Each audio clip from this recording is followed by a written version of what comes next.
Finding balance can be a challenging pursuit, especially when it comes to work and the diagnosis of cancer. Well, a new program gives patients the tools they need to cope and manage it all. From Cancer and Careers, Kate Sweeney, and breast cancer survivor Tammy Zeller, welcome to you both.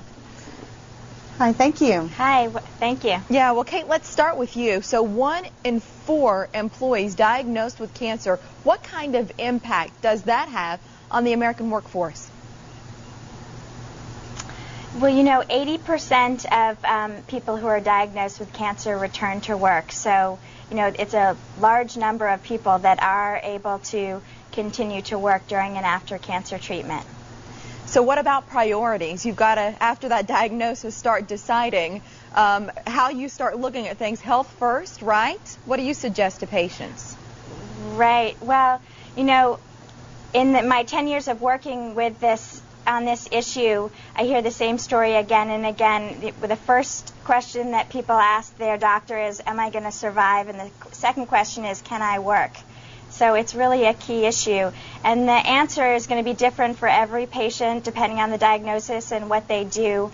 And what we do at Cancer and Careers is really help them ask the right questions so they can get to the answer that's right for them. And a key part of that is working with their healthcare team, communicating their priorities, whether they want to work or not work, to their healthcare team so that they can factor that into their treatment if possible. What do you recommend, after all of your years of experience, that employees should keep in mind when they're deciding of how to share the diagnosis with their employer, and then also on timing and when to say something?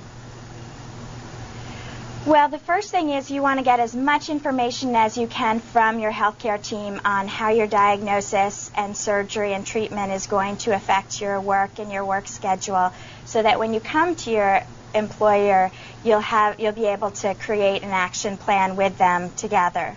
And then in terms of when to tell, I think, you know, as soon as, you know, a lot of times you don't have the choice. You need to have the surgery the next week, or, you know, it can be pretty immediate.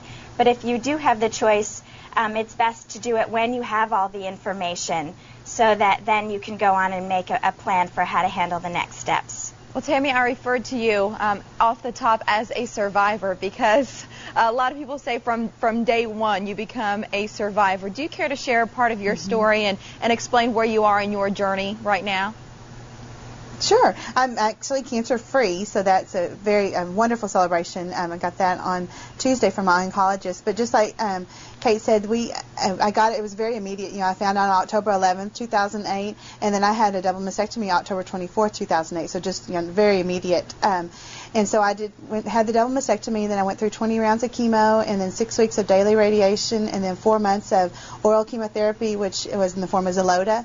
And which was, the oral chemotherapy was great because, you know, I got to take it while I was at work. I just would eat some breakfast and then take the chemo pill, and that was very convenient. Whenever I was doing the other one, the chemo that was intravenously, I would go and have the treatment on Tuesday. And some days, there were some of them that I didn't feel very good, and I would take off a day or two after that. But then there were some that I would just go have the treatment and then go right immediately back to work. But my principal, my school district, my family and friends and church were wonderful and very supportive through all of this. You sort of alluded to it there. You were an assistant school principal, right? Did you find anything quickly that was key for you in balancing your career and the diagnosis?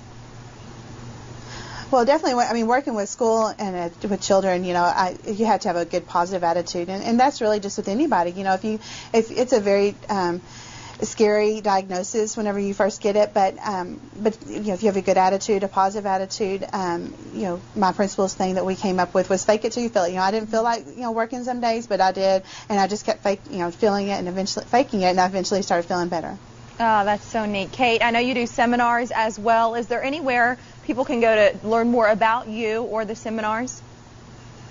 Sure. At cancerandcareers.org, we have a wealth of information, a schedule of all of our seminars that we hold around the country, and if you can't make it to any of those, there are also video recordings that you can watch on the web as well.